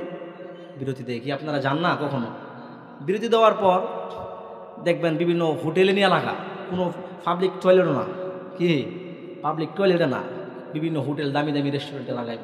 ওই জায়গায় যাওয়ার পর আমার তো সে পেশাবে, তো মনে করেন এই ক্ষেত্রে বৈশাখে পেশাব করুন 15-20টা পেশাবখানা থাকে, কিন্তু একটার মধ্যে বসার কোনো কি নাই, কি জোরে কন সিস্টেম নাই, সব দাঁড়ায়। মানে আপনাকে আপনি গুনাহ করবেন নাকি আপনাকে দিয়ে গুনাহ করাবে, ঠিক কিনা? গুনাহ কইরে না করে উপায় নাই, পরে কি করতে হয়? পরে বাথরুমে মনে করেন চাপ দিচ্ছে না গেছে না, কিন্তু বাথরুমে বসে বসে কি করুন লাগে? পেশাব করতে হয়। এই জন্য খুব আশ্চর্যের বিষয়, বাংলাদেশ বলেন তো এটা কি মুসলমানদের দেশ না ইহুদি খ্রিস্টানদের দেশ? মুসলমানের দেশের মধ্যে সুন্নত তরিকে আজকে পেশাব করবেন সেটাও পারবেন না। আজকে মুসলমানের সন্তানেরা দাঁড়ায় পেশাব করা এটাকে নিজের ফ্যাশন মনে করতেছে, আমার রসুলের কলিজার মধ্যে আঘাত দিতেছে, ঠিক কিনা? এই জন্য আপনারা ইনশাল্লাহ ওয়াদা করবেন আজকের পর থেকে যে হুজুর আজকের পর থেকে জীবনে ইনশাল্লাহ কোনোদিন দাঁড়ায় পেশাব করবো না। হাত তুলে মালিককে দেখান, আল্লাহ কবুল করে শুকর। আমি এই জন্য বলেন দেখি, দাঁড়ায় দাঁড়ায় পেশাব করতেছেন, এটা বিজ্ঞান কি বলে? বিজ্ঞান বলে কিডনির মধ্যে যে পাথর হয় এটা দাঁড়ায় প্রস্রাব করলে বেশি হওয়ার সম্ভাবনা থাকে। কারণ কি? আল্লাহ রসুলের প্রত্যেকটা সুন্নত বিজ্ঞানের সাথে মিলে কিনা বলেন তো দেখি। বসে যখন পেশাব করবেন পেশাবটা দেখবেন একদম ক্লিয়ার হইব, ঠিক কিনা? বসে বসে পেশাব করলে পেশাবটা একদম ক্লিয়ার হবে, আর দাঁড়ায় পেশাব করলে এটা কখনো কি হবে না? কি বিশ্বাস হয় না আপনাদের? ক্লিয়ার হবে না। এই জন্য বসে করবেন তো ইনশাআল্লাহ। এরপরে আসেন পবিত্রতা, আল্লাহর গুণ। মায়ার নবী মেরাজের রজনীতে যখন গেছেন, মেরাজের রজনীতে আল্লাহর সঙ্গে যখন সাক্ষাৎ করেছেন, আল্লাহর সঙ্গে সাক্ষাৎ করার পর আল্লাহর সঙ্গে সাক্ষাৎ করে যখন আসবেন, এমন সময় দেখেন আরশের মধ্যে একজনের জুতার শব্দের আওয়াজ শোনা যায়। সুবহানাল্লাহ, আরো জোরে বলেন। একজনের জুতার আওয়াজ শব্দে শোনা যায়। এবার নবী আমার চিন্তা করে দেখেন কার হতে পারে। জিবরাইলকে জিজ্ঞাসা করে, হে জিবরাইল, মনে হয় এটা দুনিয়ার কোনো আওয়াজ? বলে, হ্যাঁ পয়গম্বর, এটা আপনার সাহাবী হযরত বেলালের আওয়াজ। সুবহানাল্লাহ। নবী আমার মেরাজ থেকে ফিরে আসিয়া বেলালকে ডাক দিয়া বলেন, বেলাল রে, তুমি জমিনের মানুষ কিন্তু তোমার জুতার আওয়াজ আসমানে গেল কিভাবে? এবার বেলাল ডাক দিয়া বলেন, নবী গো, এমন কোনো আমল আমি করতে পারি নাই, তবে যেদিন থেকে বলছেন পবিত্রতা হলো নবীদের গুণ, ওই দিন থেকে আমি বেলাল যখনই উজু চলে যায় তখনই আমি উজু করে নেই। সুবহানাল্লাহ বলেন। যখনই উজু চলে যাই তখনই উজু করে নেই, শুধু উজু করেই শেষ করি না গো পয়গম্বর, ওই সময় আমি সাথে সাথে তাহিয়াতুল উজু 2 রাকাত নফল নামাজ পড়িয়া নেই। আল্লাহ নবী বলেন, বেলাল তুমি এই আমলের কারণে আল্লাহ তাআলা তোমাকে এত বেশি পছন্দ করেছেন। আল্লাহ বলেন, আল্লাহ তোমাকে এত পছন্দ করেছেন, তুমি দুনিয়াতে যখন হাঁটো তোমার হাঁটার শব্দ আল্লাহ আসমানে উঠায় নেন। সুবহানাল্লাহ। কারণ কি? কি গুণ? পবিত্রতা। কি গুণ? পবিত্রতার গুণ। এই জন্য ভাইরা আমার, হে যুবক ভাই, বৃদ্ধ বাবা, শুনো, যখন তোমার উজু চলে যাবে উজু করবা, যখন কোনো জায়গায় রওনা দিবা, ঢাকা যাবে, সিলেট যাবে, চট্টগ্রামে যাবে, তুমি উজু করবা। উজু করে যদি বের হও, আল্লাহ তোমাকে কুদরতিভাবে বড় বড় অ্যাক্সিডেন্ট থেকে হেফাজত করবে। সুবহানাল্লাহ বলেন। হে নবীর উম্মত, তুমি লিপিবদ্ধ করে নাও। আমি বলে দিলাম, তুমি যদি এরকম উজু করে ঘর থেকে বের হও, যদিও বাসটা অ্যাক্সিডেন্ট হয়, উল্টিয়া যায়, আল্লাহ যদি হায়াত রাখে তোমাকে কুদরতিভাবে হেফাজত করবে। সুবহানাল্লাহ। এই জন্য পবিত্রতার ফজিলত আছে না নাই? এই জন্য সবসময় উজুর হালাত রাখার চেষ্টা করবেন তো ইনশাআল্লাহ। এই জন্য বলছিলাম প্রথমে আমাদের অন্তরে ঈমানের মহাব্বত তৈরি করতে হবে। ঈমানের মহাব্বত তৈরি করবেন, এরপরে সর্বপ্রথম ভালোবাসতে হবে কাকে? সবচেয়ে বেশি ভালোবাসতে হবে কাকে? এই জন্য আল্লাহকে ভালোবাসবেন। আল্লাহকে সরাসরি ভালোবাসা যায় নাকি কারো মাধ্যমে ভালোবাসা লাগে? বলেন দেখি। আল্লাহকে ভালোবাসবেন কিভাবে সেটাও মুসলমান আজকে আমরা বাতাই দিতে হয়। আল্লাহু আকবার। এই জন্য আল্লাহকে ভালোবাসবেন কিভাবে, আল্লাহকে ভালোবাসার কারণ কিভাবে বাসবেন, আল্লাহ তাআলা কোরআনের মধ্যে জানায় দেয়। আল্লাহ জানায় দেয়, কুল ইন কুনতুম তুহিব্বুনাল্লাহ ফাত্তাবিউনি ইউহিব্বুকুমুল্লাহ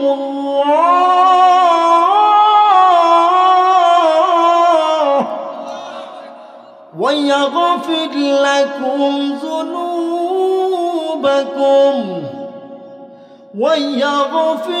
لكم ذنوبكم والله غفور رحيم।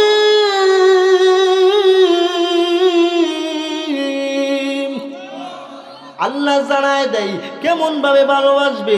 কুল ইন কুনতুম তুহিব্বুনাল্লাহ, নবী আমার বলেন, তোমরা যারা আল্লাহকে ভালোবাসো, তোমরা যারা আল্লাহকে মহাব্বত করো, তোমরা আমি নবীর আগে অনুসরণ করো। নবীর অনুসরণ মাধ্যমে তোমরা যদি আমি নবীকে অনুসরণ করো, আমি নবীকে ভালোবাসবে, তাহলে মহান আল্লাহ তোমাদেরকে ভালোবাসবে। সুবহানাল্লাহ। বুঝাইছেন আপনাদের? কার মাধ্যমে? নবীর মাধ্যমে। ইমামুল আউয়ালিনাল আখিরিন বাহরে সাদাকা রাহমাতাল লিল আলামিন সাইয়্যিদুল কাউনাইনি খাতমুল মুরসালিন আখিরামদ বুদে ফখরুল আউয়ালিন শুধু জুদাস রহমাতাল লিল আলামিন মসজিদে ও শুধু আমার এ জমিন। নবীর চাইতে বেশি কুরবান আর কেউ দিতে পারছেনি। আর বলেন, নবীর চাইতে বেশি কষ্ট আর কেউ করছে দিনের জন্য। এই জন্য নবীকে ভালোবাসতে হবে তো ইনশাআল্লাহ। এখন আসেন, সময় অনেক চলে গেছে, আপনাদেরকে কষ্ট দিছি, আর বেশি রাত রাখা যাবে না, সময় এখন মুক্তাসার করে দিলাম। আপনাদেরকে সর্বপ্রথম যে কথাটা বলতেছিলাম সেটা হলো, আমরা মোহাব্বত করতে হবে কাকে? আল্লাহকে। আর 2টা আমল বলছিলাম আল্লাহর কাছে প্রিয় হওয়ার। 1 নাম্বার তওবা করা। কি করা? 2 নাম্বার মাশাআল্লাহ পবিত্রতা অর্জন করা। কি করা? করবেন তো ইনশাআল্লাহ। اللهم انت السلام ربنا ظلمنا انفسنا وان لم تغفر لنا وترحمنا لنكونن من الخاسرين رب ارحمهما كما ربياني صغيرا। এ জীবনে না করিলাম বন্দেগি, গুনাহ করে কাটাইলাম জিন্দেগি, গুনাহ করে কাটাইলাম জিন্দেগি। তওবা করে আবার তওবা ভাঙ্গিলাম, তওবা করে আবার তওবা ভাঙ্গিলাম, অবশেষে খাঁটি তওবা করিলাম। আল্লাহ অবশেষে খাঁটি তওবা করিলাম। তুমি যদি মাফ না কর বান্দারে, আল্লাহ তোমার বান্দা যাবে বলো খরদারি। রব্বুল আলামিন মৌলা করিম আল্লাহ, গভীর রজনী, হায় আল্লাহ তামাম পৃথিবীর মানুষ ঘুমায়া পানি হয়ে গেছে। আয় আল্লাহ, আয় আল্লাহ, কোনো মানুষ সজাগ নাই, সবাই শীতের রজনীতে কম্বল দিয়ে লেপ দিয়া ঘুমায়া গেছে গো মাওলা। তোমার কতগুলো আসে, তোমার মোহাব্বত নিয়া ভালোবাসা নিয়া মাওলা মাহফিলে বসে আছে গো আল্লাহ। আয় রব্বুল আলামিন, এই মাহফিলকে উসিলা বানাইয়া, তোমার বাগানকে উসিলা বানাইয়া আমাদের সকলের জিন্দেগির সমস্ত গুনাহগুলো মাফ করে দাও। হাই রব্বুল আলামিন, আল্লাহ গুনাহের কারণে আল্লাহ ধ্বংস করে দিও না গো মাওলা। হাই আল্লাহ, হসপিটালের মধ্যে যদি দেখা যায়, হাই আল্লাহ দেখি কত যুবক সন্তানের বুক ছিদ্র করে নল ঢোকাইয়া দিচ্ছে গো মাওলা। হাই আল্লাহ, কত যুবক, তাই আল্লাহ পিছনের রাস্তা দিয়া, বাথরুমের রাস্তা দিয়া নল ঢুকাইয়া দিছে আল্লাহ। হায় আল্লাহ, এমন গুনাহ হায় আল্লাহ, যে গুনাহ আমরা করি, গুনাহের কারণে ধ্বংস করে দিও না গো মাওলা। এমন রোগ দিয়ে আল্লাহ তুমি পরীক্ষা করিও না, আমাদের ঈমান বড় দুর্বল। হায় আল্লাহ, এই পরীক্ষা করলে ঈমান নিয়ে আল্লাহ থাকতে পারবো না গো মাওলা, আমরা বেঈমান হয়ে যাব গো মাওলা। এই রব্বুল আলামিন, গুনাহ যা করেছি হায় আল্লাহ, দুনিয়ার কোনো মানুষ যদিও না জানে, তুমি তো জানার বাকি নাই। সগীরা কবিরা, জাহিরে বাতিনি, ইচ্ছায় অনিচ্ছায়, ছোট বড় যত গুনাহ করেছি সমস্ত গুনাহ থেকে মাফ চাই, তুমি মাফ রব্বুল আলামিন মাওলা কারীম আল্লাহ। এই গুনাহগুলোকে আল্লাহ তুমি আল্লাহ যদি মাফ করে দাও, দুনিয়ার কোনো মানুষের কাছ থেকে জবাব দিতে হবে না। তোমার রহমান রহিম নামের উসিলায় জিন্দেগির সমস্ত গুনাহগুলো মাফ করে দাও।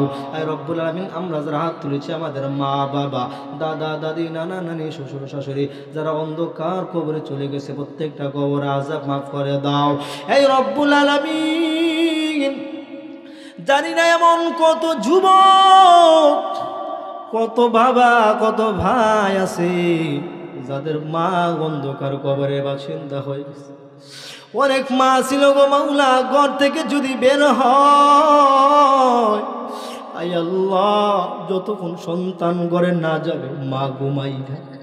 এ মা, তুমি কেন ঘুমাও না? বলে বাবা রে, তুই যতক্ষণ ঘরে না আসবি ততক্ষণ আমার চোখে ঘুম আসে না। এমন জনম দুঃখী মা যদি আসতো, দেখতাম মা নিজে মহিলা কাপড় পরিধান করিয়া বসে আছে, সন্তানকে আদর যত্ন কইরা গোসল করাইয়া তেল দিয়া সুন্দর জামা পরাইয়া ঈদগাহের মধ্যে পাঠায়। আই আল্লাহ শীতের রজনীর মধ্যে গো মাওলা, যে মা এক কাতে আনিয়া সন্তানকে ঘুমাইতো, ডান কাতে যদি প্রস্রাব করে দিতাম, মা ভিজা জায়গায় শুইয়া আয় আল্লাহ সন্তানকে শুকনা জায়গায় শোয়া রাখতো। এমন জনম দুঃখী মা যাদের অন্ধকার কবরের বাসিন্দা হয়ে গেছে মাওলা, হায় আল্লাহ তুমি তাদের কবরের আযাবগুলো মাফ করে দাও। আয় রব্বুল আলামিন, যে বাবা ঈদ আসলে দেখতাম সন্তানকে নতুন জামা কিনে দিত, বাবা পুরান জামা গায়ে দিয়ে ঈদগাহের মধ্যে যাইতো। আল্লাহ এমন বাবা যাদের অন্ধকার কবরে আল্লাহ জান্নাতের মাহফিলকে ওসিলা বানাইয়া তাদের কবর আযাবগুলো তুমি মাফ করে দাও। হায় রব্বুল আলামিন, দুনিয়াতে যাদের মা বাবা জীবিত আছে গো মালিক, আয় আল্লাহ তাদের জিন্দেগির সমস্ত গুনাহগুলো মাফ করে দাও, তাদের হায়াতের মধ্যে বরকত দান করিয়া দাও। আমরা যারা হাত তুলেছি অনেক অসুস্থ, পরিপূর্ণ সুস্থতার নিয়ামত দান করিয়া দাও। যারা ঋণগ্রস্ত, ঋণ থেকে মুক্তির ব্যবস্থা করিয়া দাও। যারা মিথ্যার মামলা আসামি, মিথ্যা মামলা থেকে আল্লাহ তুমি হেফাজত করিয়া দাও। আয় আল্লাহ তামাম পৃথিবীর মুসলমানদেরকে তুমি আল্লাহ কবুল আর মঞ্জুর করিয়া নাও। বিশেষ করে এই মাহফিলকে আল্লাহ তুমি কবুল আর মঞ্জুর করিয়া নাও।